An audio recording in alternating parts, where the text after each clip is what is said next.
ಈಗ ಸಮೀಕರಣ ಒಂದನ್ನು ಈಗ ನೋಡೋಣ ಮತ್ತು ಸಹ ಮಾಡಬೇಕು.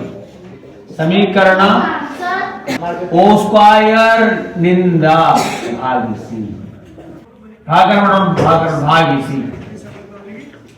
ಈಗ ನೋಡ್ರಿ ಇದು x square is equal to o square plus a square.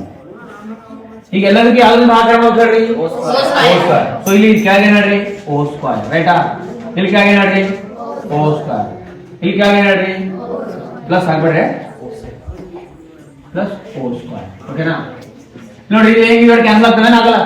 ಈಗ ಹೈಪೋಟೆನಸ್ ಬೈ ಅಪೋಸಿಟ್ ಯಾವ್ದು ಹೇಳ್ರಿ? ಹೈಪೋಟೆನಸ್ ಅಪೋಸಿಟ್ ಏನು ಹೇಳ್ರಿ? ಕೋಸೆಕ್. ಮಾಡಿರಿ.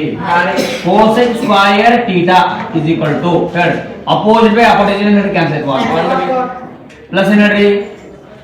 ಅಡ್ಜೆಕ್ಟ್ ನೋಡಿ ಕಾಟ್ ಥೀಟಾ ಏನು ನಾನು ಸ್ಕ್ವೇರ್ ಅಲ್ಲ ಏನು ಬಿಡು cot theta square cot square ಇರಬೇಕು. ಕಾಟ್ ಥೀಟಾ ಸ್ಕ್ವೇರ್ ಬರೋದು ಕಾಟ್ ಸ್ಕ್ವೇರ್ ಥೀಟಾ. ಸೊ ಇದು ಎರಡನೇ ಸೂತ್ರ. ಇದಕ್ಕೆ ಹಾಕೋಬೇಕಾದ್ರೆ ಸರಿ ಹಾಕೋರಿ.